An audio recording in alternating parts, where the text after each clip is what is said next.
আমরা ইসলামিক একটা রাষ্ট্র দেশের থেকেও এখানে আমরা সংখ্যালঘু হয়ে গিয়েছিলাম। এই দেশটাকে ভারত তার অঙ্গরাষ্ট্রে পরিণত করেছিল এবং ভারতবাসীও একইভাবে এটাই ভাবত।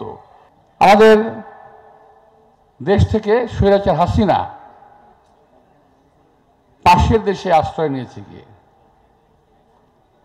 যাকে বিশ্বের কোনো দেশ আশ্রয় দিতে চায় নাই, তাকে আশ্রয় দিয়েছে ভারত। কয়েকদিন আগে জামাতের আমির সাহেব বলেছিলেন যে ভারতের সেবাদাসী, কথাটা উনি একবারে বাস্তব কথাটাই বলেছেন। এবং ওখানে বসে বসে উনি এখন গুটি চালছেন এবং ভারতীয় মিডিয়াগুলো,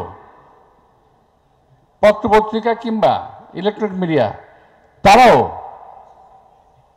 সমানে বাংলাদেশের বিরুদ্ধচারণ করছে। গত 16-17 বছরে বাংলাদেশে যে রাজনৈতিক নিপীড়ন হয়েছে, বিশেষ করে যেভাবে গণহত্যা করেছে, আমি এটা নিন্দা জানাই। এবং সেই সঙ্গে আজকে ভারতে বসে যারা পত্রপত্রিকায় মিডিয়া বলছেন লম্বা লম্বা কথা, তারা কেন সেই দিন প্রতিবাদ করেন নাই? এভাবে কেন মানুষ মারা হচ্ছে? এই দেশটাকে ভারত তার অঙ্গরাষ্ট্রে পরিণত করেছিল এবং ভারতবাসীও একইভাবে এটাই ভাবত। হাসিনা চলে গেছে, একটা সরকারের পতন হয়েছে, চলে গেছে, তোমাদের এত মাথা ব্যথা কেন? তোমাদের কেন এত মাথা ব্যথা আমি তো বুঝতে পারি না। একটা পর একটা গন্ডগোল করাচ্ছে বাংলাদেশে, একটা অস্বস্তিকর অবস্থা সৃষ্টি করছে। এখানে আজকে এখানে আগুন, সেখানে আগুন, গতকাল সচিবালয়ে আগুন।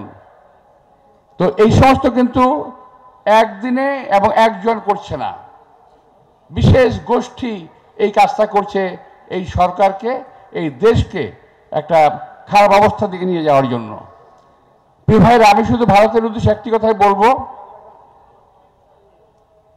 পাশের বাড়িতে আগুন লাগলে কিন্তু নিজের বাড়িও সেফ না।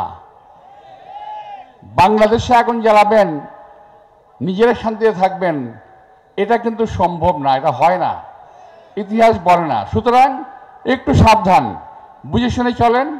দেশের স্বাধীনতা এবং সার্বভৌমত্বের লক্ষ্যে আমাদের কোনো আপোষ আমরা করব না। এই লক্ষ্যে কিন্তু আমাদের সকল দলগুলো কিন্তু এক। আমরা তো এই দেশের নেত্রী বেগম খালেদা জিয়ার নেতৃত্বে, তারেক রহমানের নেতৃত্বে কিন্তু আমরা নিজেরা ঐক্যবদ্ধ আছি এবং সবাইকে নিয়ে কাজ করার জন্য আমরা কিন্তু ওয়াদাবদ্ধ।